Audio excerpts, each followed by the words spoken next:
nosso tutorial a respeito da montagem, de como montar o seu RIF de até 120 litros seguindo o meu método. Dividimos o suporte de vida em um aquário marinho entre o primário e o secundário. O primário é o que literalmente mata mais depressa se falhar, e o secundário é o que você pode contornar durante algum tempo e até dias, que não haverá nenhuma perda de animais. Apesar disto, os dois são muito importantes e devem ser mantidos sempre. O sistema de suporte primário compreende principalmente a temperatura da água e o seu nível de oxigenação. Por temperatura, consideramos ideal a referência de 26 graus. Quando falo essa temperatura, deve ser medida de maneira mais precisa possível.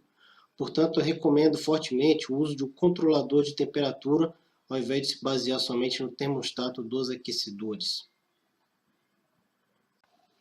Ao acoplar o controlador de temperatura ao aquecedor, regule o termostato para uma temperatura segura, por exemplo, 27 graus. Pois caso ocorra uma falha na sonda, o seu aquário não irá subir demasiadamente a temperatura.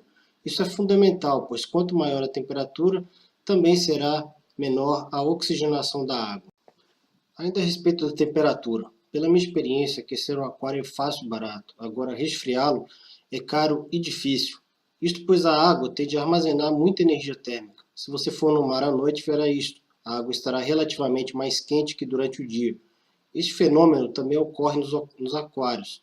Aquários dependem muito da temperatura do ambiente. Mantenha seu aquário em um ambiente bem ventilado, mas ao mesmo tempo isolado termicamente do calor externo, ou no verão irá subir a níveis perigosos, tornando cara sua manutenção. O uso de chillers não é uma facilidade, e os chillers caseiros simplesmente não funcionam. Tenha em mente que um chiller quase sempre terá de funcionar em um ambiente externo, tornando inviável sua aplicação em apartamentos, pois além de ser barulhento, pode aquecer o ambiente em volta, já que retira energia térmica da água e lança no ambiente. Prefira sempre um ambiente bem controlado e que não exceda a temperatura dos 30 graus, e ainda assim com bom uso de ar-condicionado, irá manter a sua água na faixa ideal de 26 graus. O uso de coolers é útil, mas há um limite.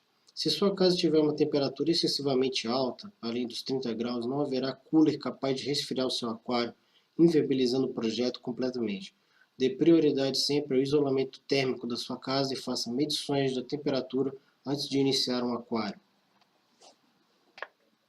A oxigenação da água é mantida pela quebra da tensão superficial da água, que permite a entrada de oxigênio. Nessa troca gasosa, o pH também será regulado. Não utilizamos bombas de ar ou microbolhas em aquários marinhos, salvo em técnicas como o microbubble scrubbing, mas isso não é abordado neste vídeo. Usamos bombas de movimentação, que de preferência devem ser apontadas para cima, onde se possa ver suficiente movimentação da superfície. Este movimento faz com que os animais não se sufoquem, mesmo que a bomba de recalque falhe. Jamais isole seu aquário em salas abafadas, onde não há troca de ar entre o ambiente interno e o externo. Seu aquário irá rapidamente ficar saturado de gás carbônico, tornando impossível manter o pH adequado, tão poucos níveis de oxigênio. Na próxima parte, vamos falar sobre o sistema secundário de suporte à vida e a sua importância.